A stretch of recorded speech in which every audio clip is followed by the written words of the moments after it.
Yes, indeed. A pleasant good night to all and sundry, east, west, north, south, central, our friends in Tobago, and wherever you are streaming on the World Wide Web. A pleasant good night to you, both, of course, on YouTube and, of course, on Facebook. I want to say, of course, we have a very dynamic program tonight. I think I have been, pretty advanced in terms of the understanding of the technology that has to be deployed. On my own, of course, on my own volition, and because, of course, we simply cannot afford the speciality or the services of a technical person who, of course, would be a little more smooth in terms of the transition and in terms of course, the complex information and the way that it has to be presented. But nonetheless, I will try my utmost, as I have done in the past and certainly will continue so to do. That being as it may, the fact of the matter is that we have had some very troubling, I should say, continuation or a continuum of that troubling situation as far as our democracy is concerned, and the willingness of the Dr. Rowley administration to be so irascible, to be so tormenting of the people, to be so toxic that, of course, they have now weaponized government against the people. And I say so because of the latest development. And incidentally, I want to say, and I have the video to support that, that, of course, what Ms. Sanacruz, our external contributor, mentioned last night, and she asked me, of course, whether or not I knew. I said I wasn't aware, of course, and then, of course, I did my own research subsequently, And it turns out that she was correct. That the present Minister of National Security, Fitzgerald Ethelbert Dunsehead Hines, let me repeat that. The present Minister of National Security, yes, the present Minister of National Security, or is it insecurity? Some say insecurity. I take note of what the opposition leader has been characterizing this particular Minister of National Security, simply because he has presided over the most amount of murders in the country so far in our history. Yes, I'm talking about, of course, Fitzgerald Ethelbert Dunsehead Hines, who, of course, said, as was mentioned last night by Ms. Santa Cruz, but of course I can confirm tonight that he did say that there is some kind of security pact that they are engaging in with, of course, Venezuela and the Venezuelan government. I don't know the extent to which these fellas will go to try to appease a tyrant, to try to appease a most vicious dictator, a dictator that caused, of course, over 4,000,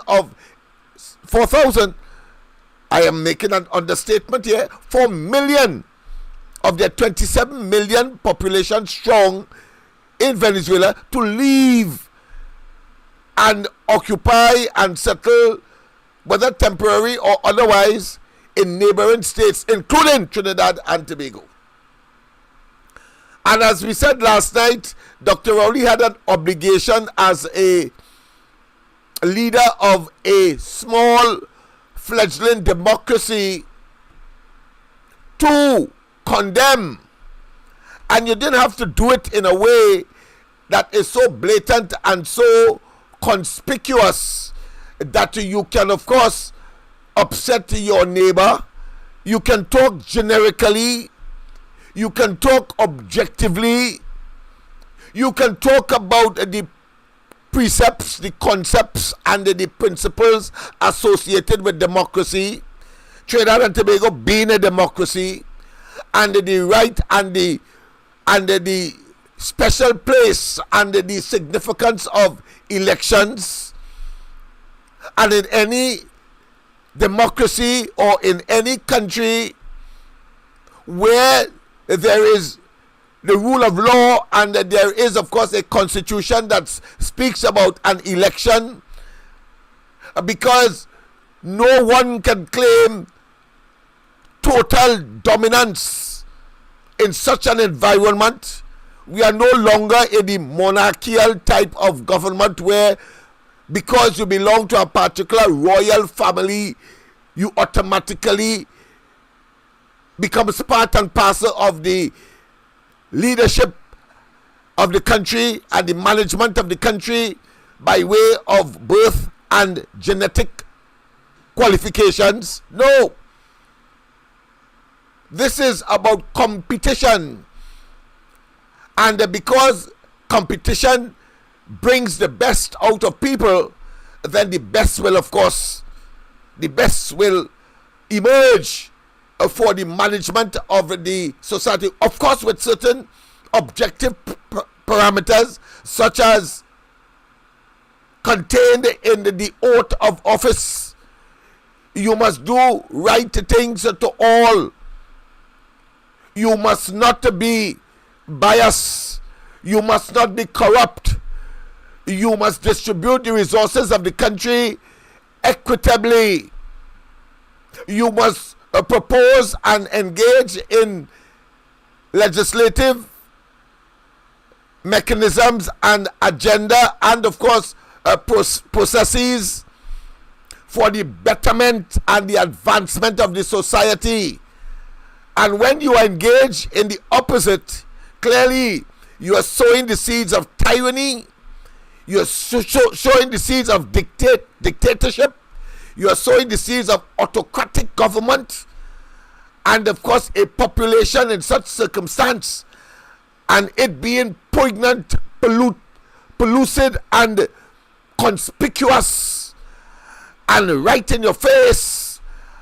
And of course, whilst you object, they engage in objectionable conduct and influence peddling and the undermining of fundamental institutions.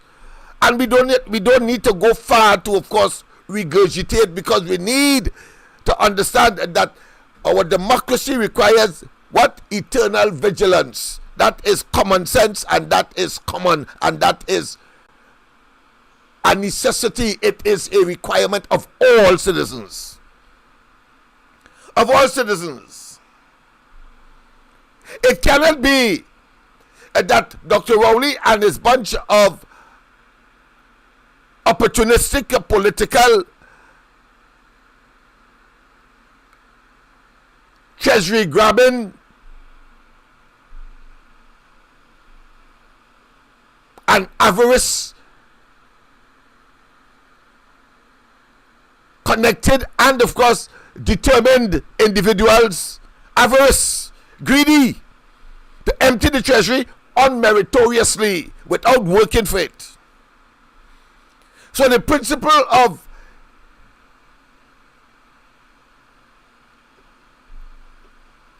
attempting to make us believe that somehow they suddenly got rich because of their own volition and their own industry and their own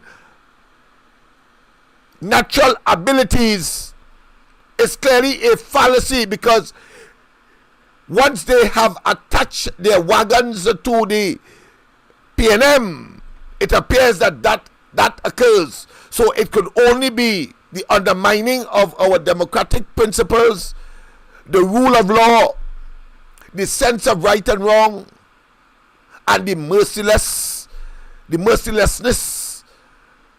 or the limitation or curbing thereof by individuals who are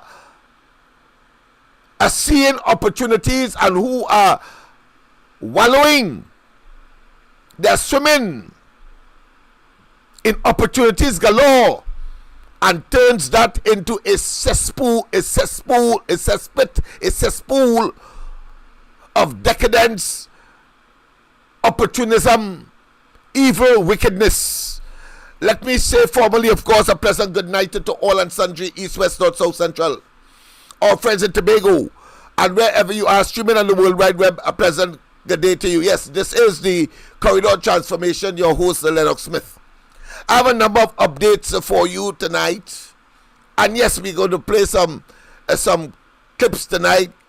I think I have been able to manage at least that, not to perfection as yet, but certainly I'm getting there, and incrementally, but as certain as night give way to day and vice versa, and as constant as the northern star, and as immutable as a scent can't change, I will be delivering to you with instantaneous proof of the information that we would share with you, disseminate, and you inculcate, make your own assessment, do your own research, Google wherever, and coming to the inescapable conclusion as I have. And of course, I got an exercise only last night from the external, our external contributor, Miss Santa Cruz, because she was a bit fuzzy as to whether or not Fitzgerald Hines did mention about a relationship between the Maduro administration in relation to crime. Well, yes, he did mention that in his presentation in the debate of the 2024 budget in Trinidad and Tobago, and of course in the lower house of Parliament. So I want to confirm that. I have, of course, a video on that as well. I converted it into video, but I have not gotten yet his actual. But I got to the newspaper report that I converted into a sort of video audio presentation that I would like to present tonight. But that being as it may, there are other issues that we must concern ourselves with. You see, the deviousness and the malicious behavior of this administration and this prime minister, I've often used the word unfathomable. I think we have to find another word to describe Dr. Rowley's evil proclivity, tendency, and disposition. You see, if you look at today's Newsday, you would have noticed that the courts in Trinidad and Tobago, the High Court, have given judgment to a gentleman for $5 million consequential of an arrangement made under the UNC when they were acquiring lands for the construction of the highway to Point Fortin. And by the way, Dr. Rowley, and I heard Khan, may peace be to his soul, but I heard them saying that it's a highway to Point Fortin, but they start from in effect, the ending of the highway and continuing into Point Fortin, but suggesting that the objective really is to pass through parts of constituencies dominated by the UNC, like Faizabad and Siparia. And I want to tell you that that is hogwash. That is hogwash. The Sir Solomon Hochoy Highway ended at a particular point just outside or just beyond San Fernando. Any contractor, any person with civil engineering expertise and common sense would have always found it much more convenient logistically, practically,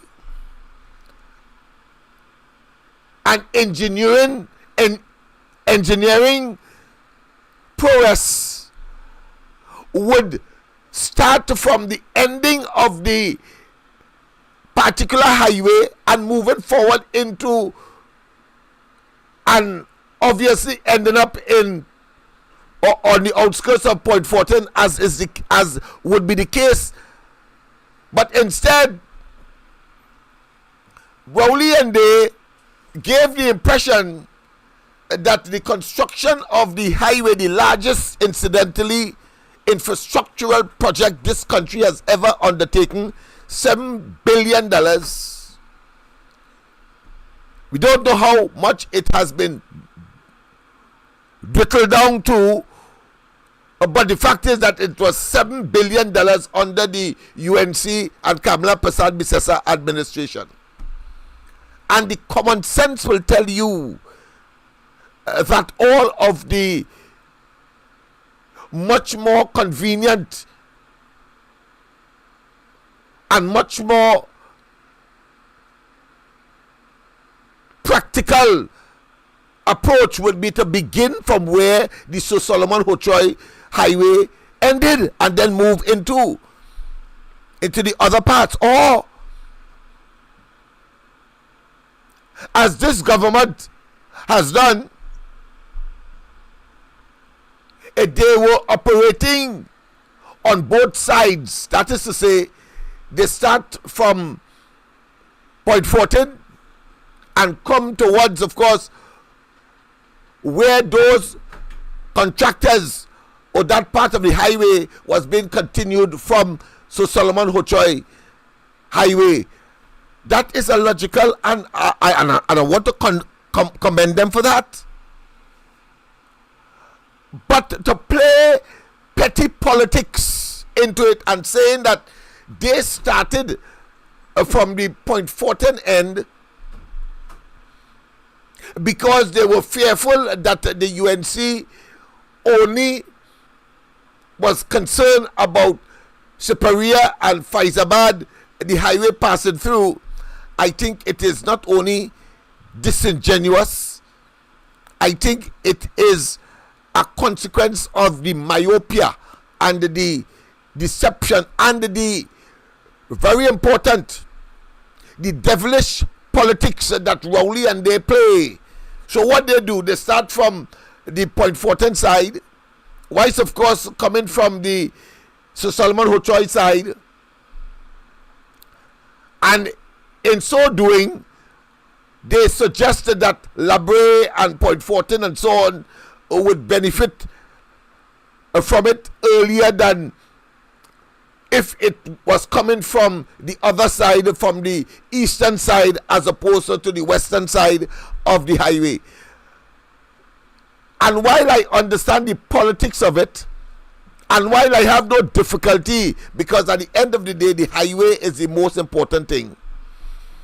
Once it is achieved, but I fear that the major objective of that highway, which is to open up that deep southern part of the country, promoting agriculture and access to agriculture, opening up agricultural lands and so on, unless Dr. Rowley and they, as I said, were so damn myopic that they didn't understand the socio-economic ecology associated with that highway. It is not just a highway for giving connectivity or access to and from Point Fortin with a better and more solid road surface than going through Labre and what people call, of course, the Bocas, because of the movement of the road and the challenge to motorists in, of course, going through Labre in order to reach Point Fortin. I think Dr. Rowley and they are extremely myopic, and I want to advance the position of the UNC, because it is clear there must be a synergy, there must be an ecology, if you want to call it that. There must be a symbiotic relationship where the road itself and the surrounding communities, including the agricultural holdings, potential and real and operating, must exist for their mutual benefit. When you would have passed that road through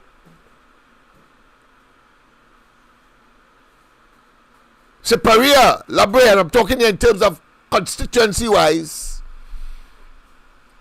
you will be given access, easy access to agricultural plots.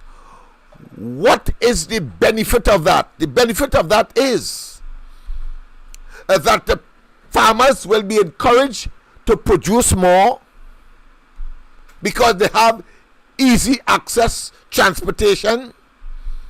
Their goods or their produce will not be spoilt in the fields because of bad roads, because from that you must have, of course, branches going into these holdings in order to improve the access to the land itself, wherever it may be, based on the topography.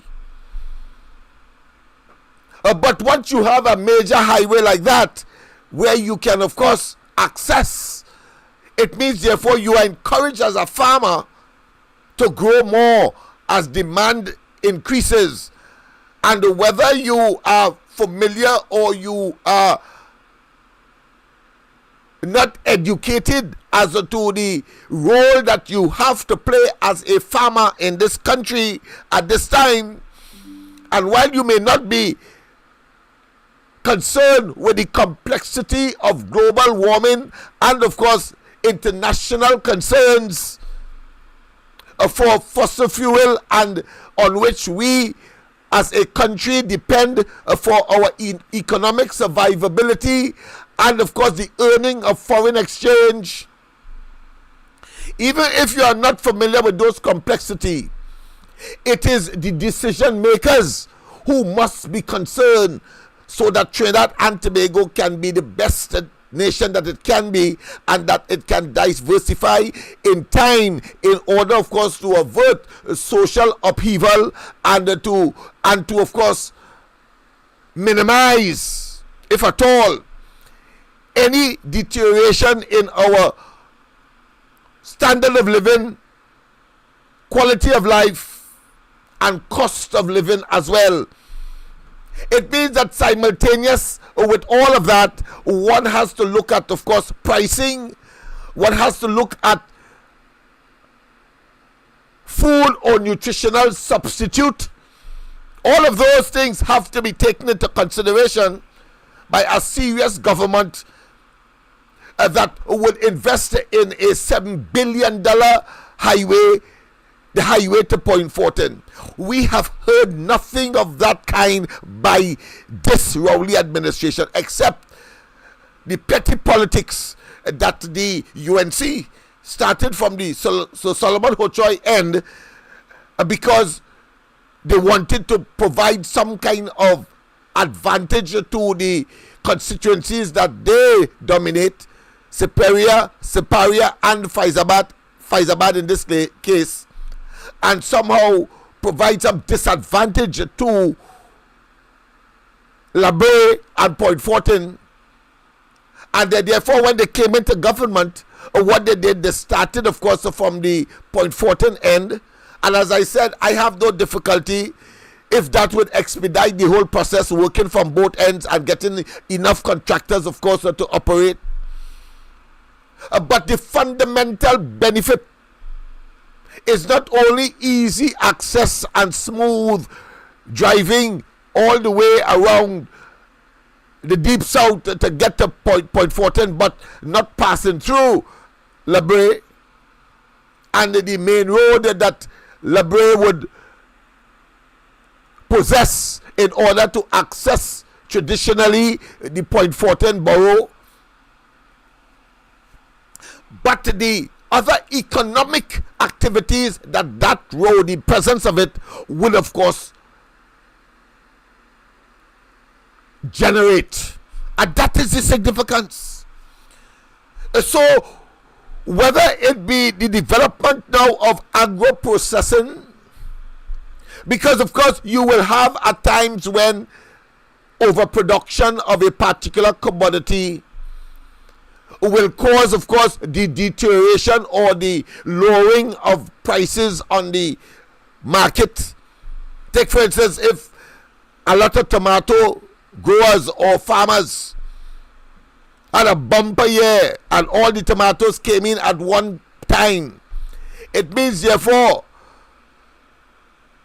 and consumption is not equal to the amount of produce as far as tomatoes are concerned, and therefore there is this disconnect or this asymmetrical relationship. It means that a lot of the tomatoes will remain either on the farm or remain on the hands of the in the hands of the farmers, and so it will spoil because these are perishable items. So what do you do?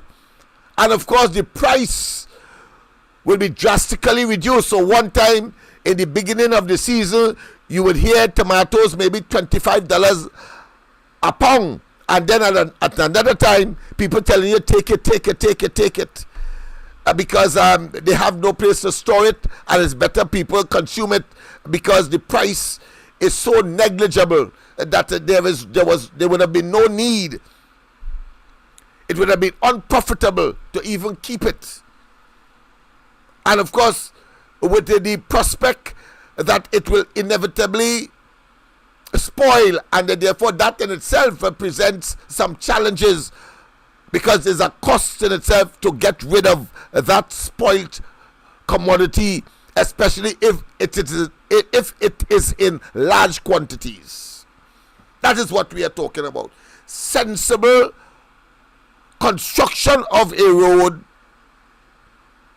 associated and linked to an area of potential development that can be now enhanced as a consequence of the presence of the. I have heard nothing of that by the Rowley administration, except for some negligible and petty political difference, and attempting, of course, as the Rowley administration has been doing, to have those persons who at one time would have seen the PNM as a viable, and maybe because of its longevity, believe that somehow in the future the PNM is the future, when in fact it is the bane of the country. It is a hurdle that the country must overcome because of its disloyalty and because of its creation of tremendous disaffection among the population, because of its poor performance, and because of its propensity to create and produce individuals in the various offices of decision making, including the cabinet, that can only be described as a kleptocracy or kleptomaniacs that have descended and have saturated and have in a cabinet in contemporary Trinidad and Tobago is pregnant with thieves and persons who are totally incompetent, impotent, and does not have a clue as to how to a simple exercise. I said all of that, people, to say, as I began, $5 million a judge allocated to a landowner who entered an agreement with NIDCO, NIDCO, the National Infrastructure Development Corporation, that is responsible for the construction of that under, of course, the UNC administration. But typical, everything UNC, as far as Rowley and they are concerned, is either corrupt and nothing.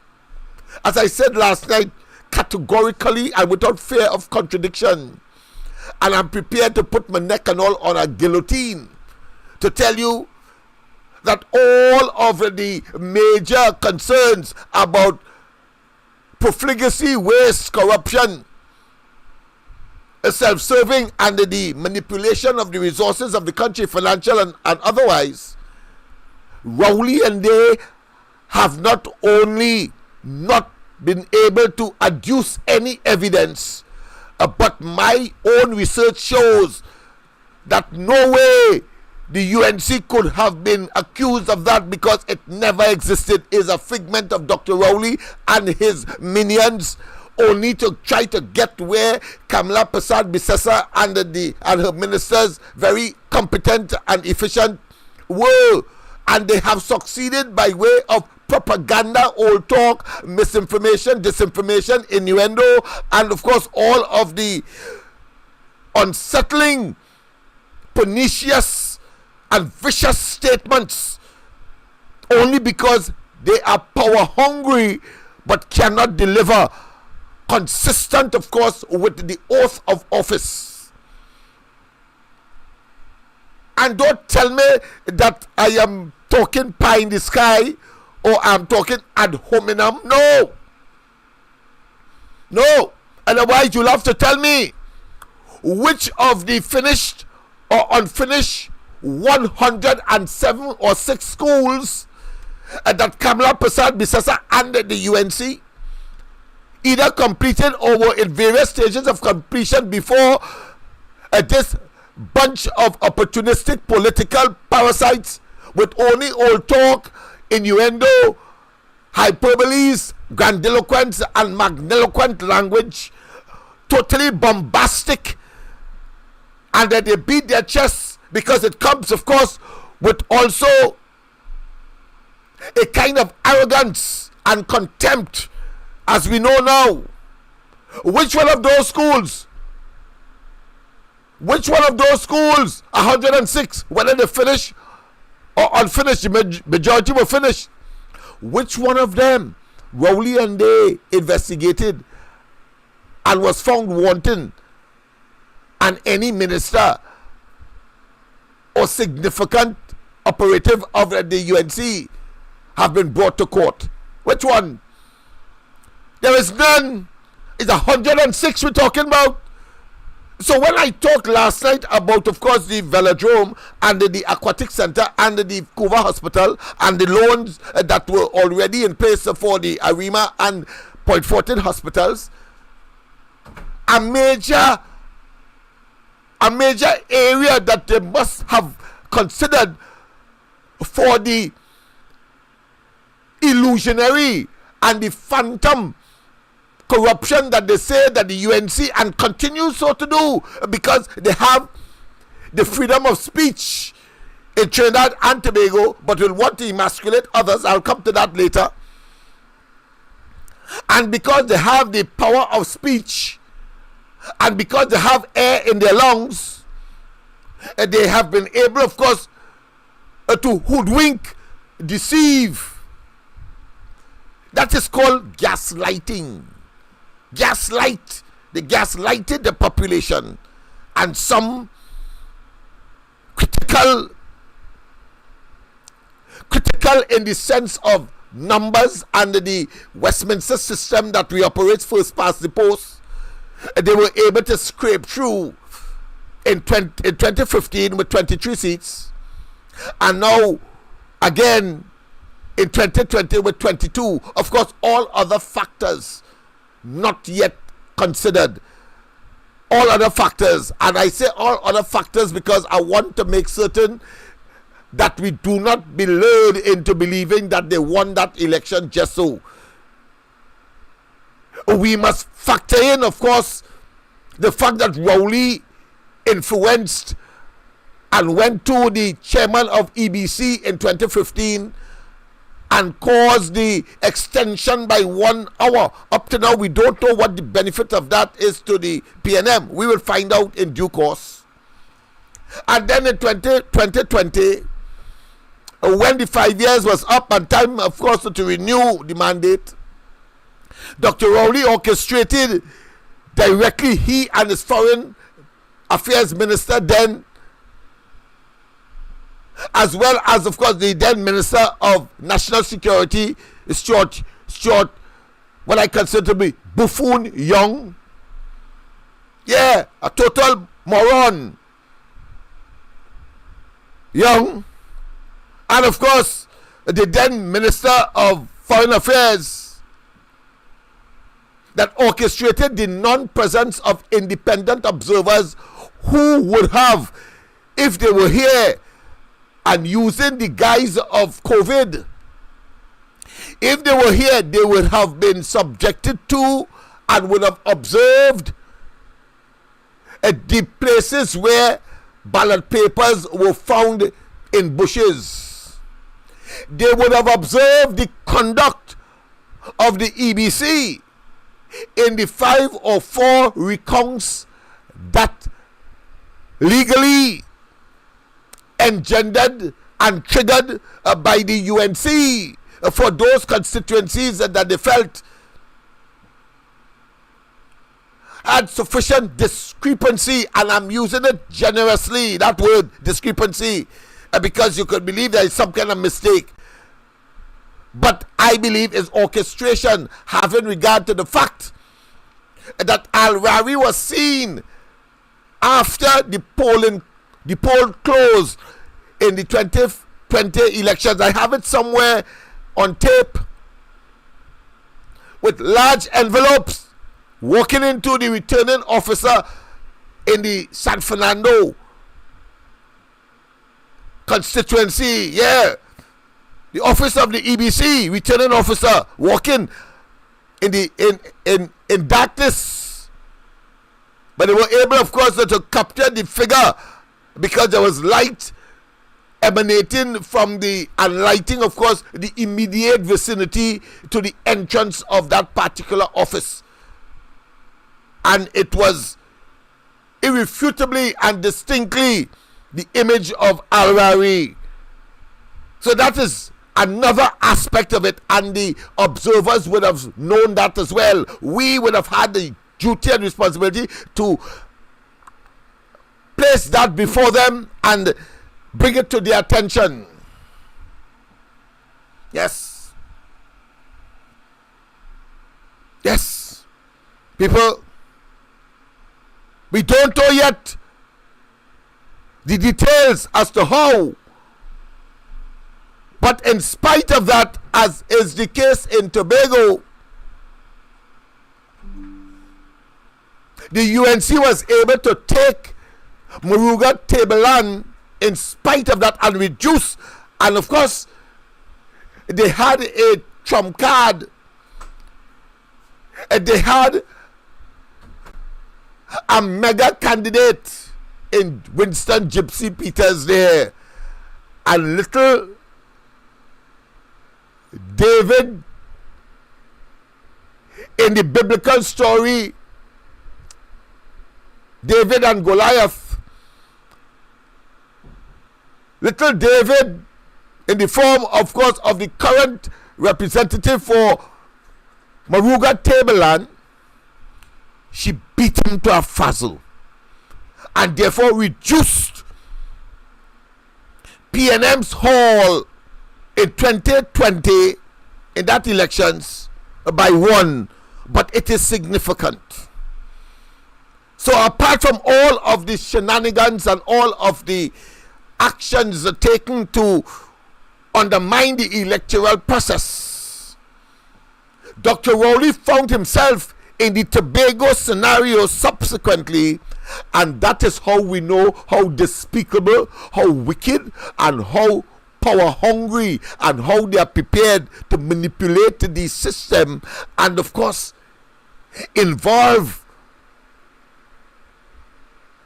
operatives within these independent institutions such as the Elections and Boundaries Commission to undermine their own integrity and the integrity of the institution itself and its functionality and the purpose for which it was established. What was EBC established to do?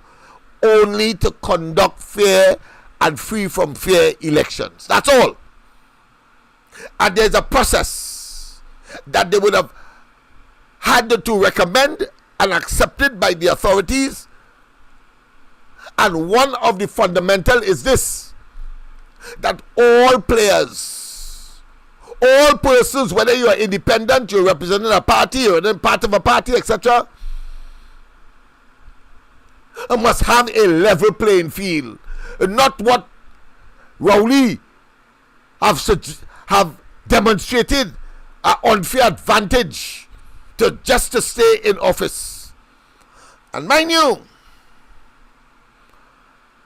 I want to tell you that in the 2015 elections, my party Love, and you'll get to know more about it because we have decided a particular course of action in association with, of course, the UNC to make sure that all opposition forces, and my party, of course, is dedicated to the Laventils only. I consider it to be a regional party. That is the extent to which people like me will go to promote and to defend our democracy. So you shouldn't be surprised.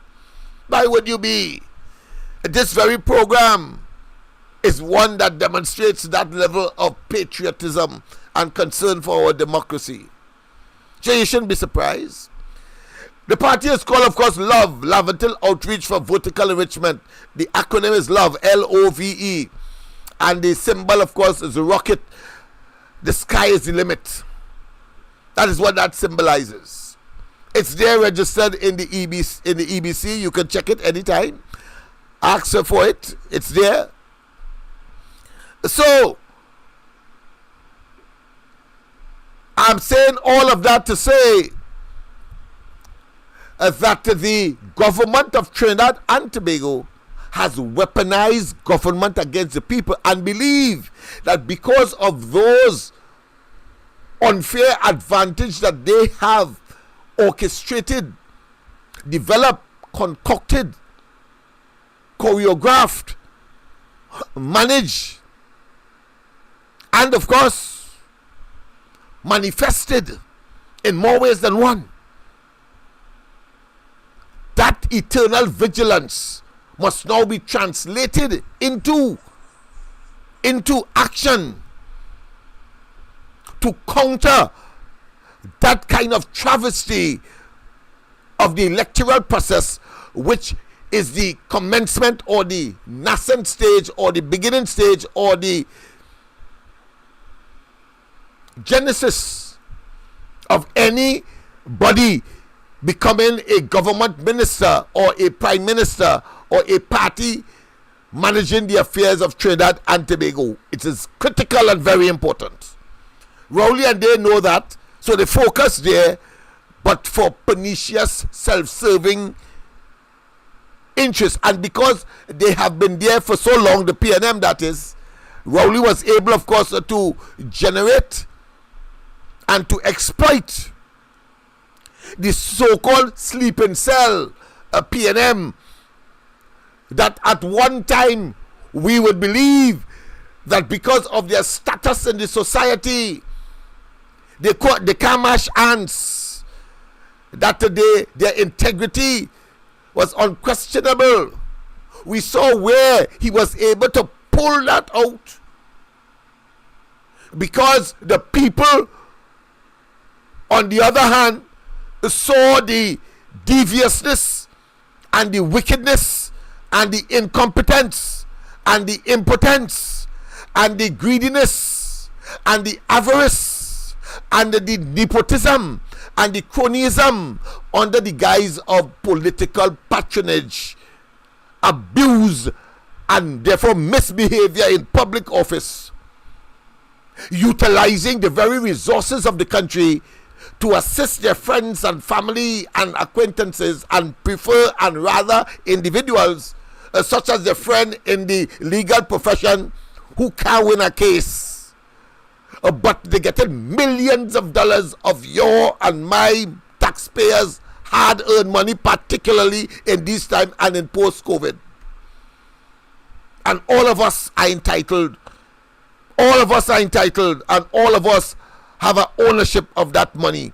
Do not allow Rowley and they to believe that they have something that none of us have. There is nothing sacrosanct. Let me repeat, there is nothing sacrosanct, there is nothing sacred about Rowley, the PNM. They are just a bunch of hustlers who have turned out to be the scum of Trinidad and Tobago and have captured the government of the country and the resources of the country and the apparatus of government, and are prepared to exploit that to stay in office. And it doesn't matter to them how we as a population feels about it, as we have seen in the 2015 and 2020 general elections. But of course, no human being, no animal or plant gravitates to what I consider to be inhospitable grounds. No plant gravitates to where there is no water, for example. Every plant, whether in the thickness of the Amazon jungle or the garden that you may develop from time to time or observe going around the Queen's Park Savannah, for example, every single plant fights to get a piece of the sun, so that, of course, the whole question of photosynthesis will take place as they produce their chlorophyll and all of that in order, of course, to nourish themselves and to grow and survive. Well, I say, like them, we as a people cannot be stifled or reduced to mere slaves by Rowley and they, by their utilizing the resources that we are rightfully deserving of and contribute to, and by way of birth are entitled. And they must, of course, impose themselves and arrogate unto themselves powers that they do not have, and that they must be some kind of enigmatic juggernaut and cannot be displaced. I say that is fallacy, and Rowley and all your tales. All lost the election in 1986 to the Treaty. All lost in 1995 again. All lost in 2000 again. And only lost in 2010. And only will lost again in 2025. I'm talking about the national general elections. Do not wonder or do not for one moment believe that these fellas are infallible politically and electorally. What we know, that we must fight against a hidden cadre of individuals which Rowley and they are not afraid, ashamed, or will deploy to get an unfair advantage. And therefore, when Father Harvey came to the fore, we knew that that was a sleeping PNM.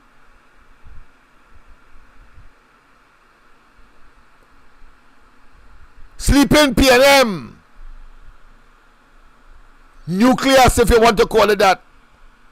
Sleeping. When Helen Drayton came and made the announcement that Kamala Day should get out of office as an independent senator, we know, and therefore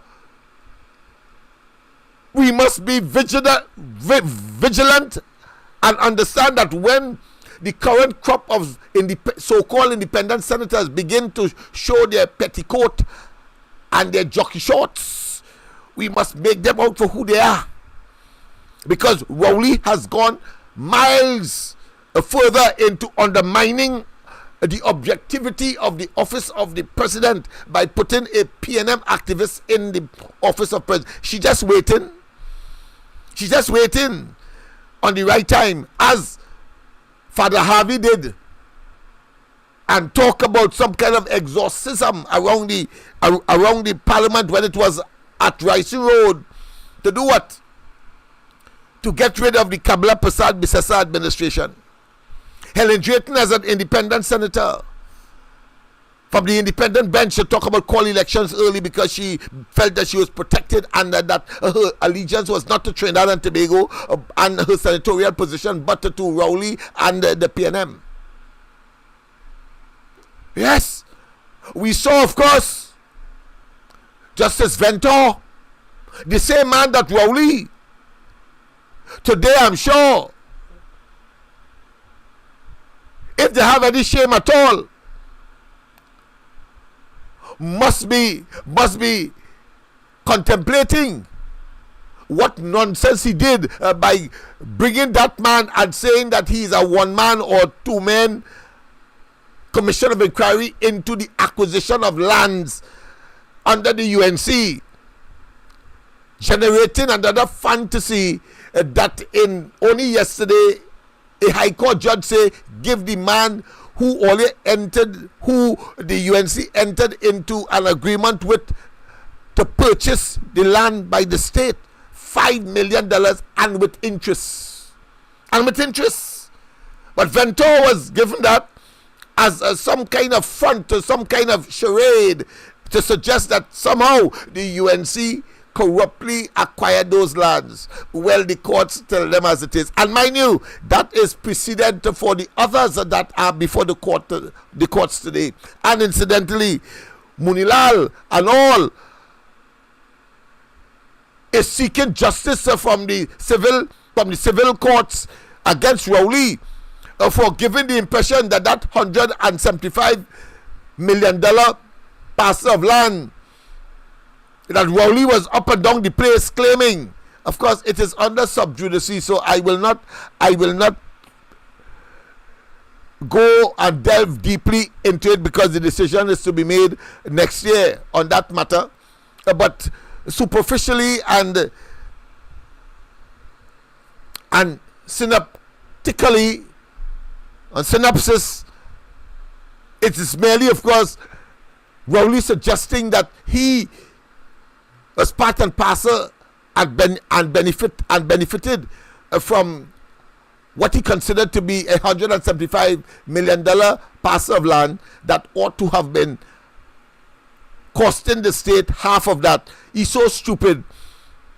The state evaluator evaluated it that way. And I remember very distinctly that Rowley himself, in trying to defend the cost of a parcel of land, and I have no doubt he would have done that for his own minister of works, for the K. Donner parcel of land. And elsewhere, he said that if you put infrastructure on the land, then of course you have increased the value of it. But when it comes to others, and particularly those of the opposition, he uses his warped sense of reasoning, common sense, and warped morality to impose that, and have the audacity, the temerity, the gall, and the effrontery to go to Parliament and treat, not the Parliament, go to the courts, to cry to the court. We saw that, of course, with the several matters with respect to the EMBD and Namalco, the largest, I'm sure, payment for any civil matter relating, of course, to breach of contract by the government. Nearly $1 billion they also won in the court against Rowley. Whereas Rowley was saying that no company in this country could work for $1 billion, so he take them to court for that. And at the end of the day, the court says, well, I see the documents and so on, 3 and 4 different, and 5, I think is about 6 different contracts cumulatively cost $1 billion, and the courts are well on their way to giving the people and them Namalco, one of the contractors that Maroon Stuart Young, Rowley's sidekick, that's up and down the place saying that they are part of a cartel, and the court says pay the blasted people. We saw that same thing happening, of course, in CPEP. CPEP's office equipment was levied upon as a consequence of a decision of the court. CPEP don't want to pay. And there are several other decisions that have been made with respect to the education facilities company, where Rowley refused to pay, and when the court say pay, he decided to wind up a company that never was making money but was designed just as Unicut to facilitate the repairs and the construction of schools. Rowley wanted to, of course, wind it up so that the people catch the ant and nenen afterwards. Simple and small contractors who will be owing, of course, the hardware still, who will be owing employees still. That is how evil these people are. You understand the impact of that for Trinidad and Tobago. Nobody would want to come in with their monies.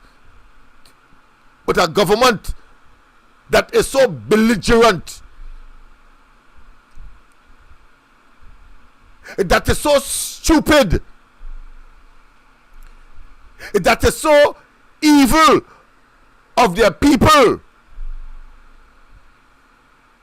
And that is why one can clearly say that they are engaged, of course, in the what? In the weaponizing of government against the people. No way that could be sustained. No way a country could move forward with that kind of management. Everything they touch. He boasts that he went to Texas and he talked down to the upstreamers. That resulted in higher gas prices beyond what was commercially viable in terms of their operations at Point Lisas, and resulted in 11 companies leaving on the basis of the cost of the price of gas that Rowley and them went and negotiate. Understand the kind of evil that we have and the commitment we must. And that is why I am not surprised that he sent Dylan as ambassador to Venezuela out of the blues by some kind of epiphany. Because I am certain that part of the Dylan's role there is to provide asylum arrangements for him. Because the criminal justice system and the civil justice system will not relent and will be pursuing him and his entire cabinet for the kind of injustice and the misbehavior and larcenous conduct that they have perpetrated on the people of Trinidad and Tobago, depleting our financial resources, both foreign and local, depleting it by willy-nilly self-serving agenda and the most devastating and excruciating and difficult to accept is the monstrosity called Balize House. On top of all of that, that's a typical dictator conduct and attitude. Just take a brief history of Saddam Hussein of Iraq, or Gaddafi of Libya, or even Hitler, and you would see that they build these monuments to themselves. And of course, the history of Russia is replete with people like Stalin, how they build monuments to themselves with the state resources. And in the case of Trinidad and Tobago, it's not just Balize House, you know. The Magnificent Seven and the preference to repair that, and of course taking our money to buy Casabon paintings, is part of the vanity nature of Rowley and his attempt to dominate and to project that he is all powerful. Understand that? And when he talks about as Prime Minister, he has a duty, of course, as in the case of the going to the Parliament and postponing local government elections, and then including 3 additional seats for the Tobago House of Assembly. There is a clear and unadulterated and conspicuous pattern of behavior that tells you that that is dictatorial in all of its manifestations. People, of course, the lines are open. I'm sure that let me make sure that the line is open. Yeah, the line is open, and I've not yet gotten a call, but I expect that will come soon. So until that time, of course, let me say as well, yes, I think I have gotten a fair grip of the system now, and you can invite on YouTube. I'm watching YouTube now, and I'm seeing it, blaring as efficaciously as on Facebook. And of course, by next week, I say we're not going to relent for Christmas. We're going to start contacting, of course, the next phase of this exercise, to contact world leaders, particularly the G7 and the G20, to highlight what is happening in Trinidad and Tobago, but access to the information will be very easy, either YouTube or Facebook. And of course, we have Twitter as well that we would want to begin. Of course, that's a different platform in terms of amount of time and the amount of material you can, of course, inject into those. That and Instagram and, of course, TikTok. You know, there's a limitation. So we'll have to have a separate system to treat with those other platforms as we seek, of course, to attract attention to Trinidad and Tobago by persons, whether they have influence or not, across the globe, so as to salvage and to protect our democracy and to bring it back to its original moraines and intent and objective. Government by the people, of the people, and for the people. So if you wish, of course, you can call us at right now at 337-6940. I know the information is very interesting. I know that you didn't believe that you could have gleaned so much knowledge on a program like this, but there is so much more that, of course, must be told and will be told, and the topics are fast and furious. And I want to tell you as well that by way of course, by way of the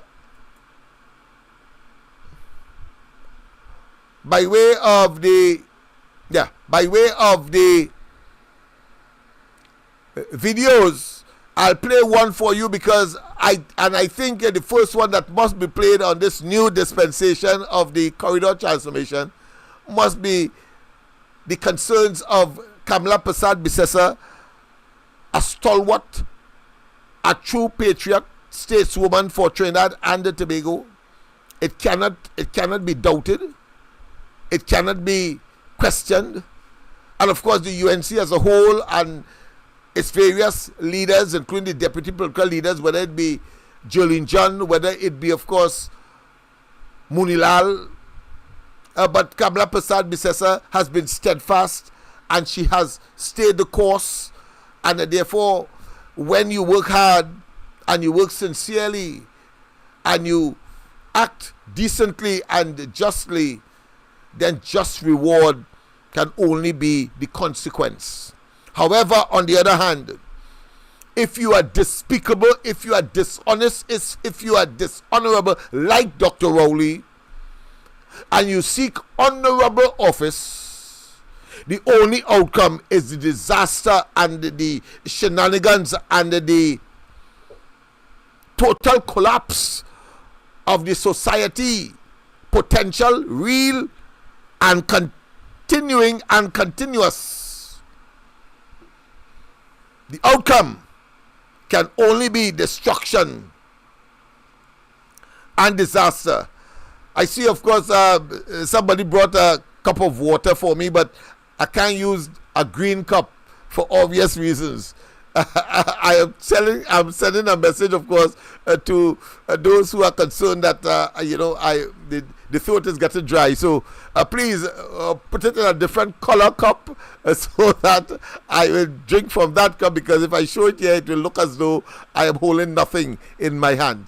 So the fact of the matter is that, of course, let's go straight to Munilal and, of course, Kamla Persad-Bissessar and what they have to say with respect, of course, to matters pertaining to Trinidad. I have not yet touched the debate that is ongoing now in the Parliament with respect, of course, to the 2024 budget. Well, as I see, I get a bottle, so I'll take it still. I prefer a glass, but say what?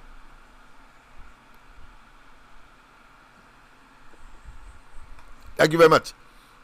Yes, indeed. But let's go straight, of course, to what they have to say, and we will comment on it. In the meantime, of course, contact us, and don't forget, of course, you can call Anne-Marie at 336-6594. You have any, Christmas is coming up, so we are at it again. I'm asking for toys, asking, of course, for hampers and so on that we can distribute, which is an annual affair. So we are not ashamed to say that we do not have, but in spite of that, we are assisted. And I want to say as well, I want to thank all those persons who have contributed to who we call Mr. Freeport. He gave me his name. It has his real name. It has, of course, eluded me for the time being, but I'm certainly going to bring it to your attention. We have plenty more programs, of course, to treat with, and I want to thank all those who provided, who promised, who commit themselves to materials for the reconstruction of his burnt-out home, and of course those who have committed a wheelchair to him because he's an amputee. And therefore moving around is pretty difficult, even though he has a prosthetic leg. But you know, that is what it is, artificial. And from time to time he'll want, of course, to move around in the wheelchair, not always standing up, as the case may be, only where there is a necessity or there is the occasion so to do. So continue, of course, to pledge. Call him directly. Again, to the number to call, I will try to have it up on the screen as well, as I, of course, get more and more familiar with the technology. But let's go straight, of course, to Munilal first, and then Kamala Prasad Bisesa on the position of the UNC. Very, very interested indeed. But, of course, it's an opportunity to test the system. For the first time, of course, I'll be playing a video.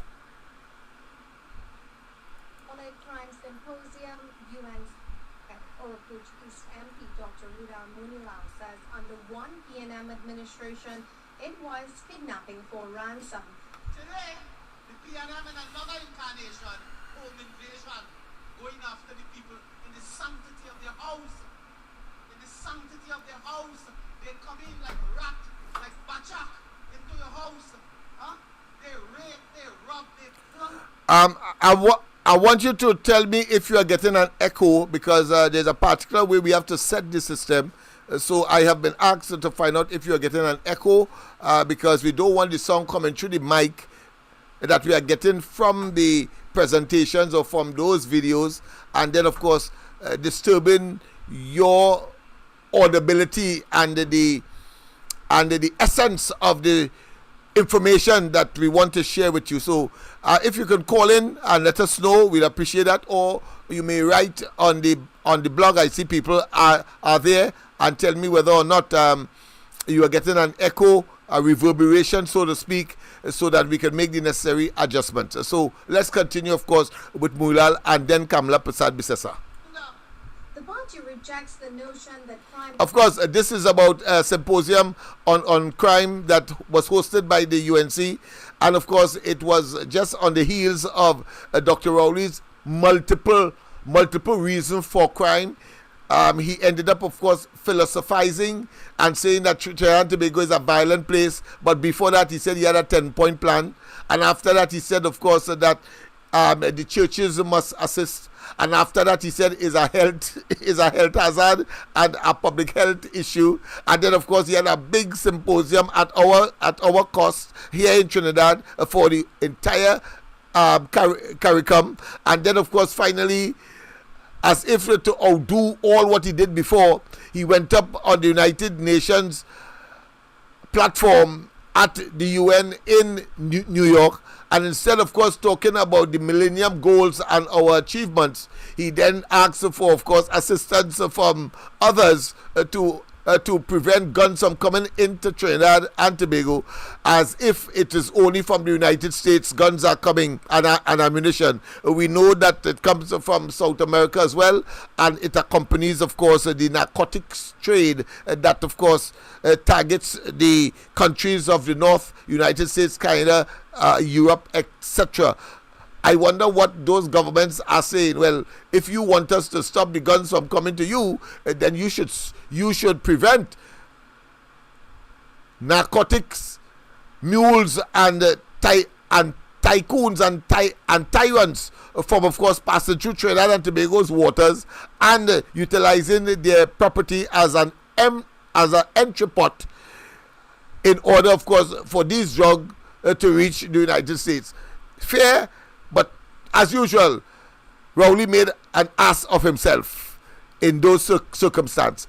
Let's continue. Listed as a public health issue, instead suggesting the government is using the notion to escape accountability and responsibility associated with the social ill.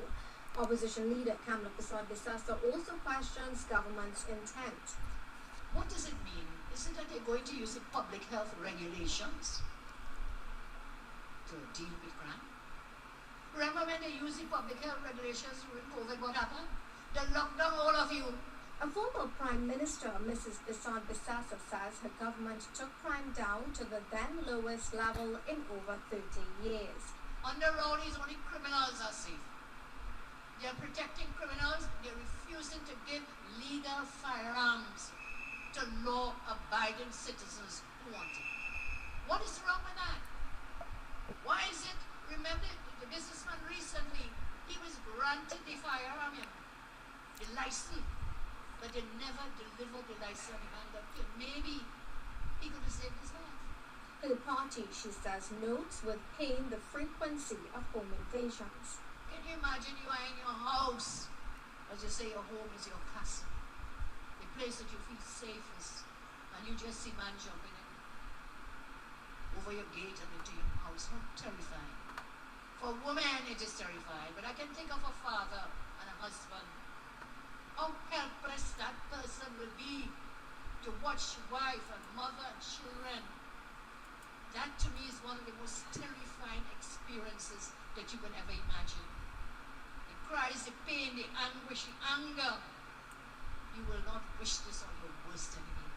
At just about the half mark of the electoral term, the opposition leader reveals the UNC's plans to deal with the upsurge in home invasions. While Rowley spends 2 full days talking foolishness at the high. No plan, no policy, no program.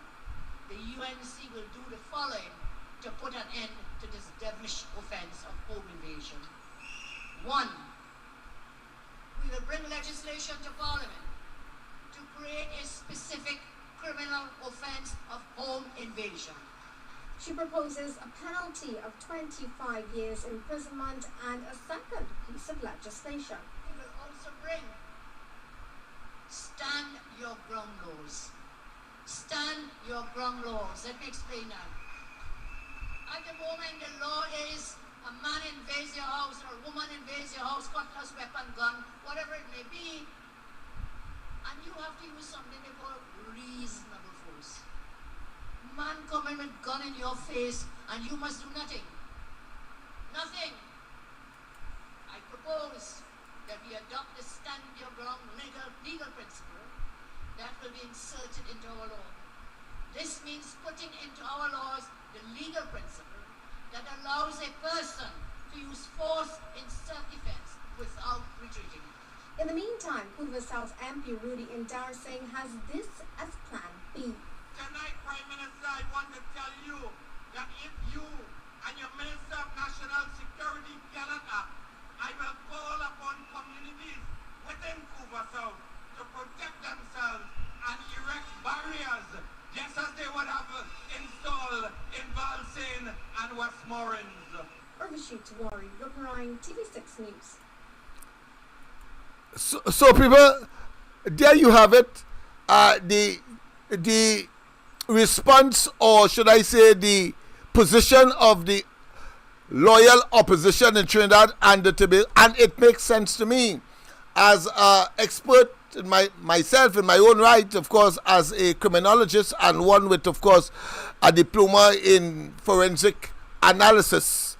I want to say that I am satisfied, but I was driven to a debate on the question of crime and criminality as far as prophylactic approach is concerned.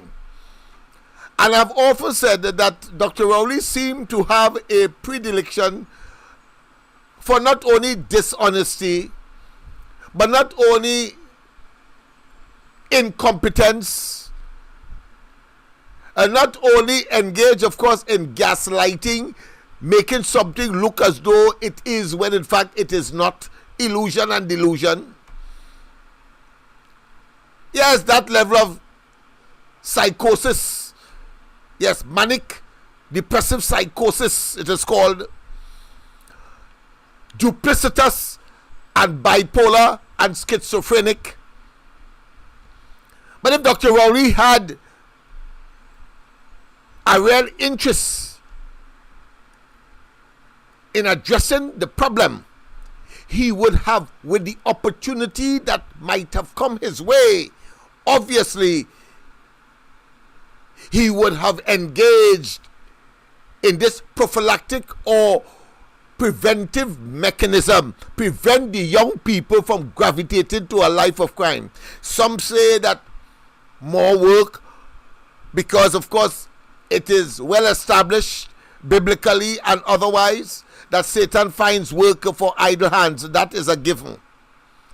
So the more idle our young people are, and the more they gravitate, of course, to a life that those who are well entrenched in the criminal arena encourage them, and they are fascinated by it. A fella could easily, I talk about women as well, easily gravitate. So what you do, you have to create opportunities for them. But whether it's training, whether it be, of course, job opportunities, none of these the Rowley administration is capable of doing. But there's something that Rowley is capable of doing that requires none of the too complex or the complexities associated with getting the country going and our young people attracted to the straight and narrow. You see, every year Rowley has a golf tournament for charity. Yeah, a charity golf tournament. And the proceeds of that will obviously, by its very name, go to a particular charity, a NGO, a non-governmental organization, a civil society entity. But I have cause to criticize the choice of that made by Rowley. I have no difficulty. It is his choice. It is his money. It is his funds from the charity. But I have a damn right to criticize if it does not fall in sync and consistent with the objective of reducing crime. Because that is what the role of civil society is all about, to add another pillar outside of the officialdom and beyond the reach of the government, and therefore contributing to the quality of life, standard of living, stability, and of course reduction in crime and criminality in a country. That is what, therefore, even international NGOs or civil society entities are engaged, whether they're connected to the United Nations, and we have seen that, of course, happening right now with the Palestinians, and of course some of the NGOs that work out of Europe. So their job is to stabilize and to add value and to, of course, generate the optimism and the quality and standards and reinforce the value system, the sense of right and wrong, and the optimism that I can take myself out of this sociological and economic dungeon and emerge like the phoenix out of the ashes. Well, Dr. Rowley's choice of a charity to give consequential of his annual golf tournament, guess what? Let me first tell you what the objective of that charity is all about. The objective of that charity is to wait, and I'm being frank, and I may be a bit brutal, and maybe I don't think I will be accused of being callous, but I'm being real and dogmatic. Now, the purpose of and function of that charity is to wait for people who went into jail, and when they come out of jail, they then see about them. You know what I say? I said the charity that Rowley choose to give money to assist in their work, not that that work is unimportant, but you will understand, if you are prime minister, something had to be wrong with you to support a charity, especially with the burgeoning crime situation in the country. Your charity assists a charity or an entity or an NGO that waits until people come out of jail, so they would have had to make jail before, and then of course try to rehabilitate them and get them settled in the society after jail. I think that that is despicable. I think Rowley has gone mad.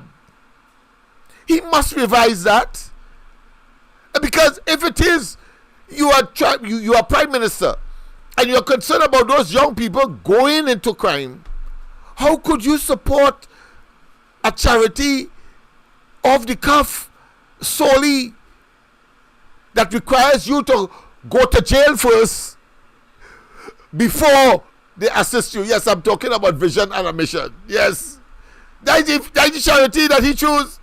Now, my criticism extends to what ought to have been displayed, because I don't want them to lose their assistance. I think they deserve any charity that meets the attention to get resources. Based on my own experience, I wouldn't want to be the one to deprive them of anything, because they are doing yeoman service across the country, some known, some well known, some unknown, but that is happening across the country. That is why the country has not yet loosened itself at the seam and be in a total shambolic, implosive state. But one would have expected that Dr. Rowley would have at least cite some other charity that prevents people from going to prison. Maybe an educational institution, maybe a sporting institution, maybe a cultural institution, and put some of that money there, because prevention is the order of the day.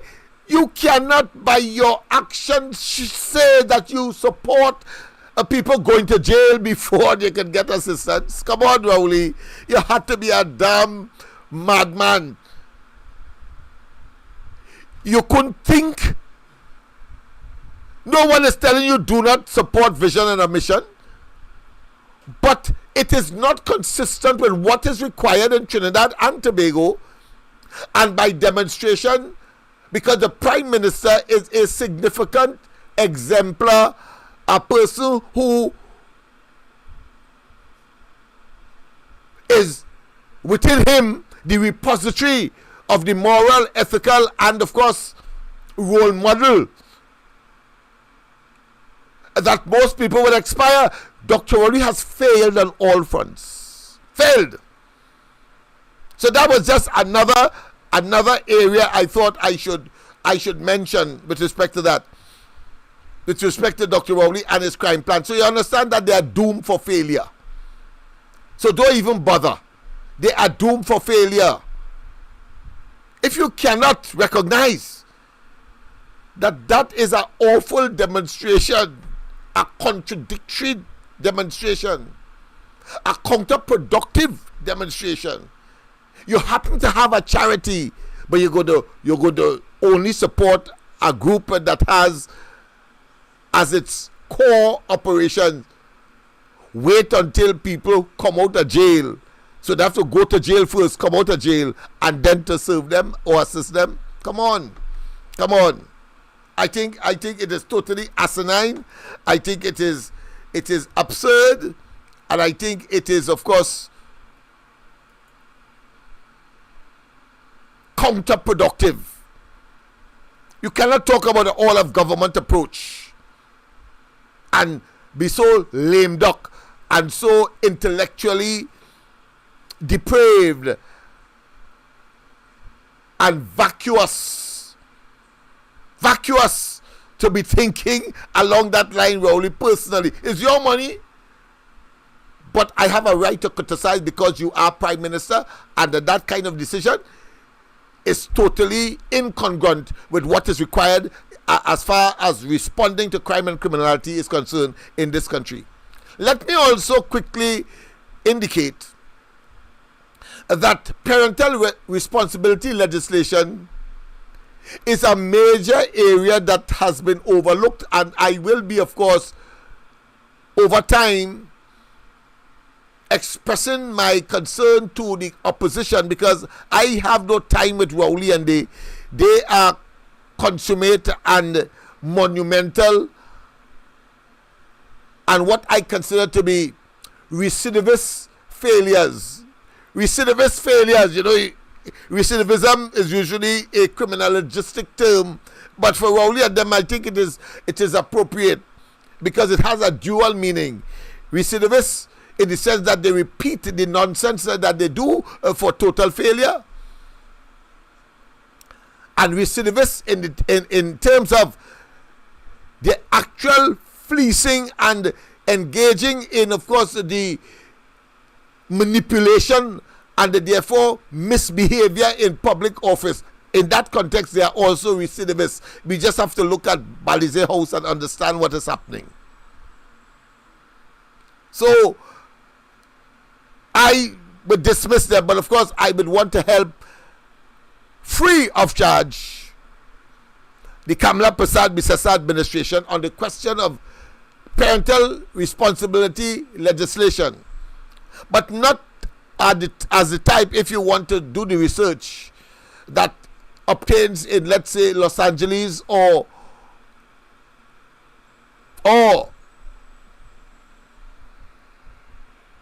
Hawaii, one of the domains of the United States. I think there's another one in Florida that I will not recommend. In other words, I don't want that parents must be vicariously responsible for their children's criminal conduct and will be deemed so if they were adults. No. A young man, age 16, 15, he stabs someone, the parents cannot be responsible for that. No, that is not. Some of the legislation in that regard points in that direction, makes the parents vicariously responsible. No. My recommendation is that where there are young people, whether in the school system, that have created, of course, conduct, whether it's obscene language, that otherwise, if it was an adult, they would have been given a certain amount of punishment, whether it's imprisonment or otherwise. But because they are juvenile, they are treated differently, and they are imprisoned or detained differently. But what I want for Trinidad and Tobago is parental responsibility legislation, where when a child conducts him or herself, whether in school, outside of school, at recreational places, etc., in that way, then the parents, when the police put their hand on these kids and bring them to court, the parents by legislation must attend the court hearing. That is what I propose. And I think that will go a long way once that is implemented and understood. You see, I see it in the context of let's say seat belts. Remember, at one time people didn't want to wear seat belts, but of course it became legislation, and today, of course, seat belt is the norm and the order of the day. Well, in that particular scenario that I refer to, with legislative force, will compel parents to do several things. One, stay together in the interest of the child, because they have to monitor the child, because both father and mother will have to be found in order to, if that child find themselves in the hands of the police and before the courts. Two, that they will take a keen interest and no way be delinquent in terms of who the child associates with, whether home, they're on their way to school, or in school. Three, the parents, all of them, will have an interest in not only monitoring the performance of the child much more aggressively, but at least one parent will find themselves at PTA meetings. Is something that seems to be a phobia for most parents, particularly in vulnerable areas that the police consider to be crime hotspots. Understand the gravity. Very simple measure, but has significance for Trinidad and Tobago. And the overall benefit of that is that you will have more productive young people. They will pay attention to their schoolwork. They will not, of course, waste their opportunity, or they will, put another way, more will make use of the opportunities that they would have gotten in school. And of course, you adapt the school system, as we have discovered in MLIO. When we opened MLIO, 16 years of age, and you can't spell car, you can't spell at, can't read. It is not about humiliating them, and you have to have teachers that are sensitive enough to understand the challenges of those type of students and put them in a special category so that they can make up and then, of course, reach at their own pace the level that you want them to get at. Some will do it later, others may do it quickly. The quicker ones, of course, teachers like to, of course, gravitate to, because they learn quickly, but there are those who are lagging, and therefore you have to have a special cadre of teachers to treat with that. In addition, of course, to the parental responsibility legislation, because too often, and I'm talking here about as a former pedagogue or teacher myself, I taught at Piccadilly Government, the worst area you could talk about. I taught at La Perita, I taught at, of course, Mount Lambert, and so on and so forth. At the primary level, of course. And I did had some interaction at the secondary level, but in a private capacity. And then, of course, I had a combination of both when I formed and founded the MLI, or the Mova Laventil Trade School, a registered school, private school, which, of course, I will be pursuing based on the announcement made in the 2024 budget by the minister, that schools that are private and businesses that are prepared to assist, because the school was operating out of Juman in Mova and was burnt some years ago, but I just simply forgot it, and then I decided, of course, to go on social media and encourage and motivate. We also have a piece of land in another part of Laventil that we can use for the construction of another facility, because God knows we need a lot of that, and we need, of course, that kind of streamlining in order to make certain that we capture these young people and put them in an environment that can use their respective talent, but respecting where they are. Because they can't spell car, you don't laugh. You understand that there is some kind of deficit that you need, of course, to address. That is what teaching is in contemporary times. And of course, all of them know how to use the smartphone.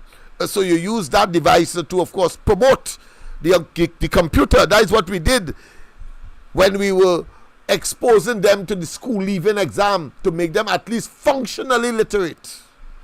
Functionally literate, so they could fill out a form. They can, of course, fill out their ID card application. They can make an application for a job, minimum. But at the same time, most of them, surprisingly, would have gotten a pass and therefore a certificate, and as they leave school. All of that is part and parcel of it. Let's go straight.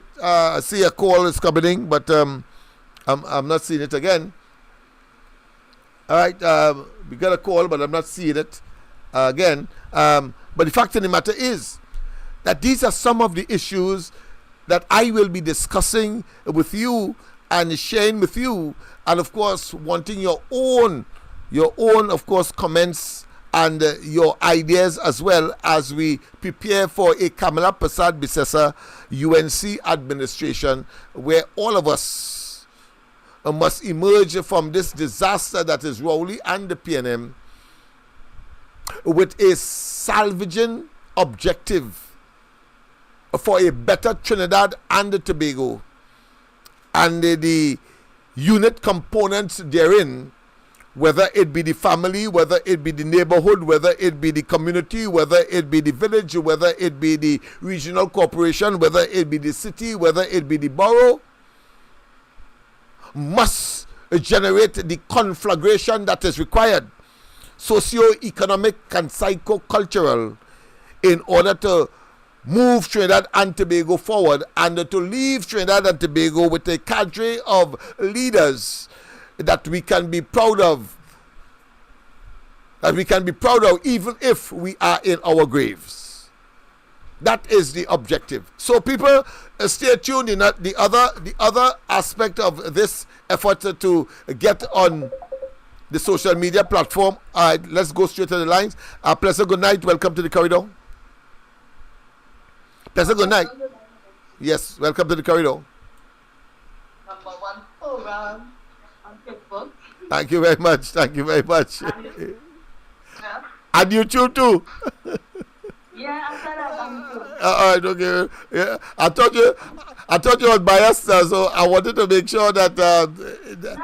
No, I was making sure I rub a team. That's right. Yes, you have to be biased. Yes. I Okay. have a program all the time. Yes. Yeah? So I just call you. I'm gonna try to. Yeah. Am I getting? Are you getting any echo? Any reverberation? Or are you getting it nice and smooth? No. Okay, good. Go ahead. Fine. Yeah. Well, I have 3 birthdays again today. I had a whole set yesterday, and I have a whole set again today. Wow. So I would just like to wish my daughter Gabby happy birthday. All right. 90. Okay. I'd like to wish my granddaughter happy birthday. She's 3. And my sister, I can't remember how she is. All right. That doesn't matter how old. The point is you're wishing them birthday. You know that the birthday is today. So go ahead. We have no difficulty here. Go ahead. Right. Yes, I just like to wish everybody. I have a few things on the live. A few of our friends who birthdays today also. Okay. So I'd like to wish you all happy birthday and many, many more. Now we wouldn't know all who birthdays, who celebrate, right? So I just think of myself who I am friends with, and seeing that your birthday, so I'll just try to say happy birthday. I might say all the time, you might just say happy birthday for you 1 month, right? Mm-hmm. So I wish you all happy birthday, many, many more. And I thank God that you are still in the land of the living. Let us do what we have to do so we can survive longer on this land. And, as I said, children need to take responsibility for their actions, but parents have a major role in this. We need to have a talk with our kids, sit down and show them the raw reality of life. If all is fine, they're not listening. If one has to carry them in the jail and give them a rude awakening, now you have to do. If you have to carry them in in the hospitals and let them see how people dying and they're sick and in pain and they can't get up and how what's the word? Um what's the word called? What they wouldn't listen. They are resistant. No, They I have nothing to how blessed like some blessed or fortunate they are okay, okay. Yeah, well, with yeah. their But lives, when they got the word, man, They're not fortunate. How fortunate they are. yeah, I Yes, get yes, it, I yes. get Okay, it. good. Yeah. Right, to still be alive, to still be able to do things, help your parents. You don't know what your parents going through. We don't know sometimes what you all are going through. You might have an idea when you're flashing back and but we might know. So I mean if you come to your parents, some of them not devils, you could come to your parents and talk might not have the time. But try and find the time. Parents try and find the time to find out what's going on with your children. I had a situation with my big son today and I felt it for him, you know. He going through a little thing and he called me and he said, "Man, I'm fed up, I don't know what to do.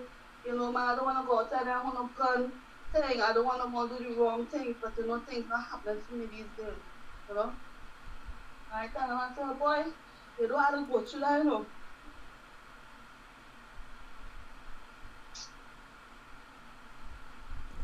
I understand. I understand. Yeah. I understand. I know. I know. I know. I know. A lot of parents are in that same dilemma, wishing and hoping that the worst does not come. Well, of course, you were able to make an intervention today, so Yeah, I that was, is good. So at least you there's have no, preempted what might have been. But I know that you I are a got, very emotional person, so um, it doesn't take away from you what the potential might have been, and therefore you have enough emotions to consider that. But go ahead. Anything else? no, I'm not different from any parent. I have my moments also, you know, and I'm ashamed, but I encourage other parents, please listen to your children. Please listen to them. You don't know what they're going through. Listen to them. Like all I want is for somebody to listen to them. And if you do that, things might end up a little more better because he wasn't even feeling like a man today to be able to go and see about his child, you know.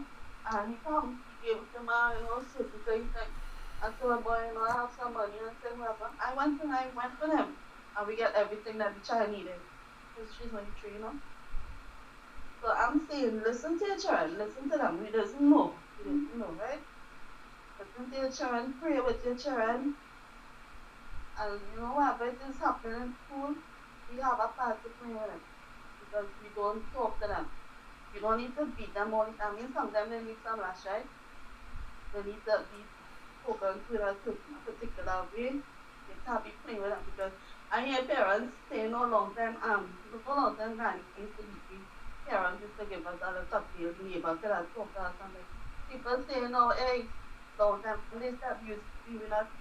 They used to do all kinds of things back in the day when you look at your parents and about when I was trying to teach you, they didn't know plenty or anything like that, but they know what they were doing was in our best interest, Yeah. right? So please talk to your children, right? I'm not ashamed to say what I have to say or what happened to me, what had happened to me today.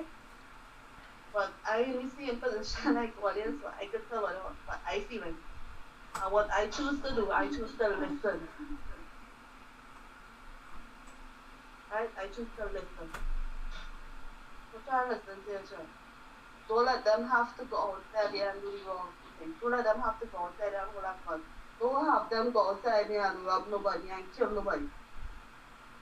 Sit them and listen to them. Right? And I tell them rebellious in school because they have nobody to look up to. They have to go through all sort of our nonsense, our things that children are supposed to be responsible for. We stressing them out with our problems. Right? We playing out everything and not listening, lashing out on them, beating them, fussing them, running them. All the Chinese are in love, can't blame, we'll say all kinds of things for them, but we need to look into that, right? Alright, enjoy night and happy birthday to everybody who celebrated today. Okay. And to the rest. Sorry about that. I think I would have pressed cut off prematurely. She might have had some last minute statement to make, but she can call back. I can tell you I am living testimony to what transpired only today, and I was driven, even though I had a busy schedule, to participate in the carrying around and gettings and the satisfying and fulfilling in spite of my busy schedule today. So I think I can testify to the veracity of what transpired today. And it takes a big woman to, of course, shed some tears because of the emotional realities. I mean, women tell you in no uncertain terms they take 9 months to bring forth a young person, and they feel it in their, some may say, solar plexus, and something emotional just overtakes them, and they, of course, and that is expressed in different ways. So, of course, tonight is just another example of one way that is expressed, but no parent, including the male, feel comforted or comfortable that their child may deviate from all the things that you would have told them that are good, proper, right, in spite of their challenges, in spite of the difficulties. But there are those, the reality is that there are those who do it. That home invasion, for example, in La Romaine, I believe it is, New Grant, with Mirage, the food giant or king, and the 2 guns that were taken and they were beaten and hog-tied and so on. They took 2 guns, they found them in the Beetham, and one fella from St. Barb's in Laventille was charged for the home invasion. Now, why have I mentioned that? I mentioned that for about 3 or 4 reasons. First and foremost is that I have always said that when you if you focus on fixing the Laventille question, you fix a lot of the social ills in Trinidad and Tobago. That's the first thing. The second thing is that I am from that area, so therefore I would have an intrinsic, not only knowledge, but an understanding as well, and an emotional attachment, some kind of umbilical cord attachment, if you want to call that. You understand what I'm talking about here. And the other area, of course, is my disgust with the platitudes and the self-serving statements of the present administration, the party of which dominates politically those areas, Beetham, Laventille, and so on. And they have the audacity, Dr. Rowley in particular, will try to sell us a story, the illusion, the delusion, with, of course, a narcoleptic national security minister, because I have it on the other computer. I thought I had it on the system, so I'll play it for you tomorrow, because it's important. Because somehow these fellas believe that they can say something at the spur of the moment that will satisfy and appease the receivers of that information, the hogwash that they are talking, insincere to the hilt, and of course does not mean it at all. but is par for the course as they go home and rest comfortable at our expense. It is a serious matter. Because these constituencies have been dominated by the PNM. And they, from time to time, too regular not to be concerned, they come out and say that there is nothing wrong with these people and that they defend it, especially against a situation where the typical scenario is that New Grant home invasion and the perpetrators ends up in Laventille, St. Babs, and the physical, irrefutable, palpable, tactile, and probative evidence ends up in the beatum, the guns. But yet still Rowley and they will somehow be in denial and attempt to pacify in a sort of incongruent and enigmatic and mysterious way that is not happening. Why you think the people in St. James call Rowley PNM people a blasted liar? Why you think they do that? He was on that platform saying that there is a move afoot to have guns be given to any and everybody. That's his statement. Blatant, childish, puerile, infantile, illogical, lack of common sense, inane, and obtuse. Because here it is. A proposal is made for people who are the victims like that of the Mirage food store, food giant ordeal, who happens to be an Indian, and the guns and the perpetrators as charged are found in Laventille, Africans, and Rowley, the monolithic responsibility that he has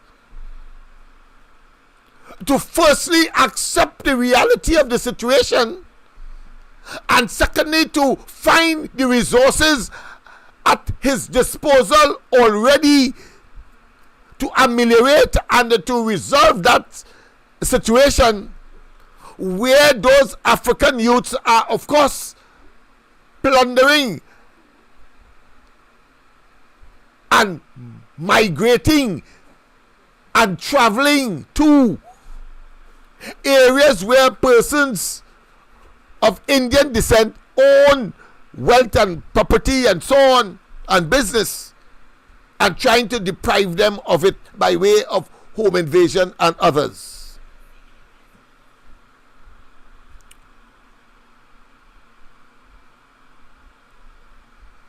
I just don't understand it.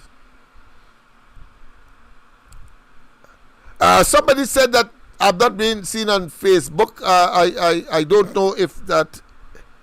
Let me just check to make certain. Somebody, please inform me. I must check my Facebook and see. And I wonder why I'm not on Facebook. You can't leave one for the other. Yeah, I would love to be on YouTube, but I want to be in the original home as well.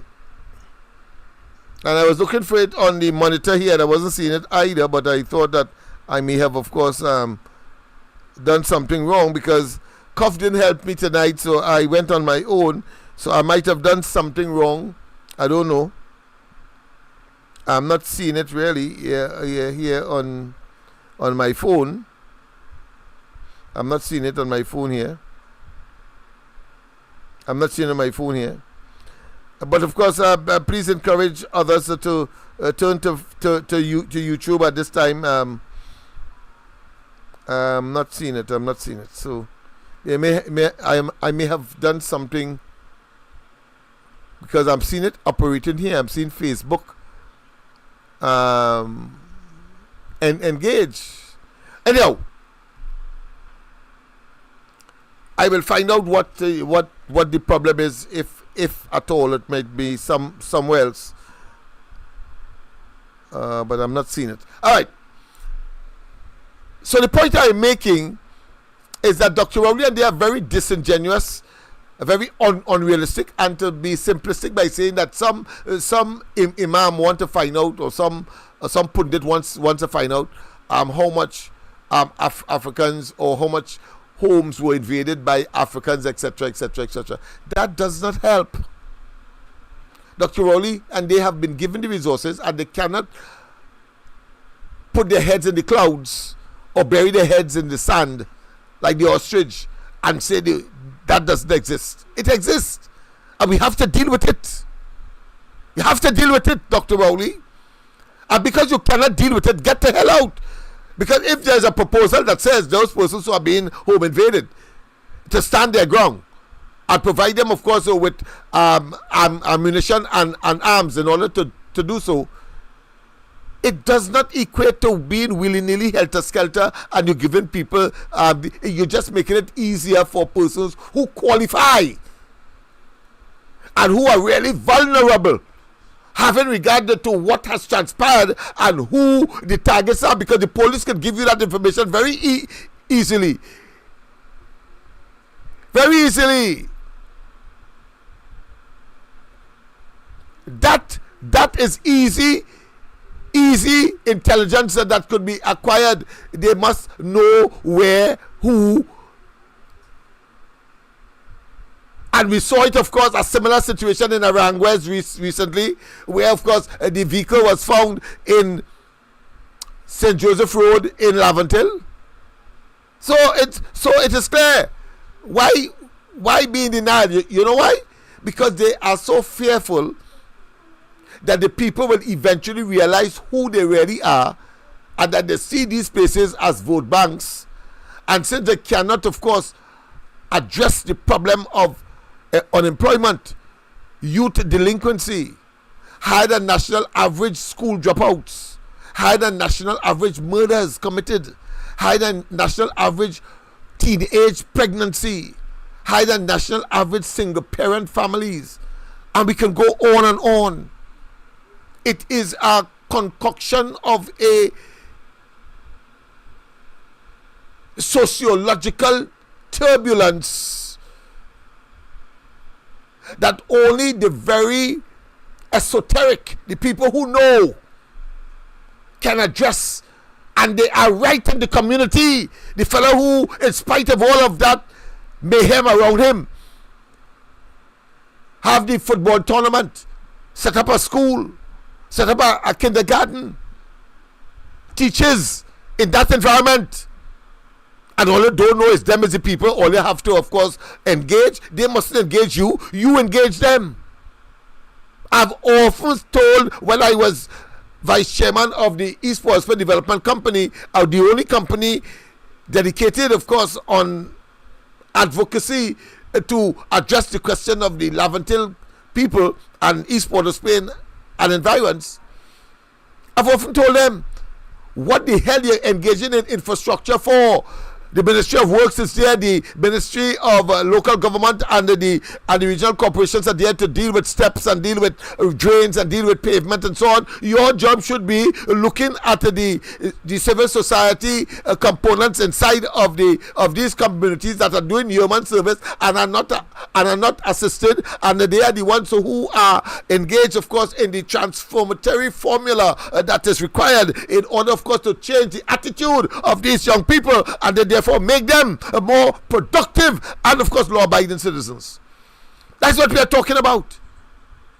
And therefore, a simple plan of $100,000, 10 groups, give each one a year, and you rotate it. The next group get their turn, and then, of course, the original one's turn is returned, and, of course, based on proper accountability and, of course, monitoring, and get them and encourage them. Look, as soon as the PNM came into office in 2015, got a popular, of course, social media advocate. He had a program in Movant utilizing the old abandoned health center. He caused it to be renovated nicely and had a after school or a home lesson center there equipped with computers. On a weekend young people will gravitate. It's right next door. It is right within the community. And Heinz and Leon's, they either stood up blindly or they were actively involved in the discontinuance and the taking away of that facility simply because it was being held in a government facility. That is the level of evil that we have. Why you think the situation in these areas are so desperate and are so apparently from somebody looking in from outside, desperate and wicked, they would say. But it's because of that kind of maltreatment by these politicians who are the only one can provide that. You can't wait on the private sector. They're not going to spend their cash money and part of their income when they could spend it on their family and take them to a nice vacation, probably far away from Trinidad, Miami, or wherever. No, it's the state has to do that, and the PNM in particular has that responsibility, since, of course, Manning came into government in 2019, because it was Laventille that saved the PNM, and therefore the PNM owes Laventille and East Port of Spain and these communities a debt of gratitude, and they have been perfidious, they have been awful, they have been a betrayer of that responsibility, whether they see the population able to conscientiously extract and demand. And it's because the community is not prepared to extract and demand, they can exploit and have left the situation as it is. Watch out what has happened to Desperados. You take Desperados from Chagridge Road and put them on Nelson Street, and then tell them that tourists will come there, when in fact they know, Rowley and them know that, of course, the Americans, the Canadians, and the Europeans are telling their citizens, don't come Trinidad, and if you do come Trinidad, don't invest. But if you do come Trinidad to invest or as a tourist, don't go Nelson Street. But yet still Rowley put them there. You understand? And they mention it in the budget, that they are part and parcel of the creative. They have these nice, loud sounding and aloof statements that if you take them seriously, you end up in hell with them. If you take them seriously, you end up in hell with them. It's nothing significant, nothing serious, nothing to augment, nothing to improve. And mind you, as I said before, they know the drive-by shootings and they know the amount of incidents like this, gang shootings and gang war in that area. They provide defense on George Street side and Nelson Street side. You know what kind of fence they have? A sophisticated chain link fence. If you see a fella could pass there with a machine gun or something, why is everybody there? And easy access to everybody, because the bullets passing through is a chain link fence, so it's like a strainer, and you could kill everybody there. I mean, we had to be real. And let me tell you something, I'm not advocating, but it will happen. So long as they leave that, they didn't even put a concrete wall self to at least reduce the temptation of people wanting, of course, to just pass with the gun late in the night and so on and shoot up the place because everybody could see everybody from inside outside and they have access is a gun. I mean, come on. None of them could have recognized that the area is so volatile that you need, of course, to have that additional layer of security. You expose the desperados, practitioners, and the panmen and steel orchestra management to that kind of exposure, and I'm sure they feel uncomfortable. You could stay from outside, as I said, and see right through from Nelson Street to George Street and vice versa. You could stay on George Street side and see right through and see Nelson Street through it. That is the kind of security fence that Rowley provide for them, one that is no security at all. People, I think we have exhausted, of course, tonight's. We are 20 minutes past 10. I have to check to see why the Facebook has not been activated. But of course, I'm watching YouTube now, and we cannot give up one for the other. So I may have done something wrong. I did not engage Cuff tonight. I told him I will try to do it myself tonight, but obviously something might have gone wrong. I see some people on. I know we have YouTube on the system here now. Wayne is here, of course. Wayne is there, yes, of course. We have, of course, Vidya is there. We have Inshan is there. We have who again? We have Uncle Breeze as well. We have who again? We have Grace is there. We have yes, Wayne and a number of other persons. Sharon is there. Daro is there as well. Who again? We have Carl is there, and we can go on and on. And Omish is there as well. So I would want to find out what has happened with respect to the Facebook feed, and if I have done something wrong, so that tomorrow, so by weekend, we should have a perfect scenario where I will be able to play the videos in comfort and get back to some degree of normalcy. But I can tell you, it's a challenge to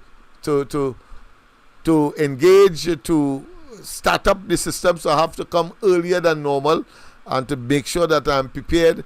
And then, of course, before I just was on one platform and it was a breeze, and I would, of course, reach late and still I have a perfect program, except, of course, we weren't getting the kind of quality delivery that we are getting now. And I want, of course, to thank all those who contributed in the diaspora for that assistance that has improved across the board delivery and everything else. And I'm seeing it, and I'm amazed with the quality. Could compete with anybody who is online. Before, of course, you had the static and you had a number of disruptions and so on. These days, of course, that is not happening.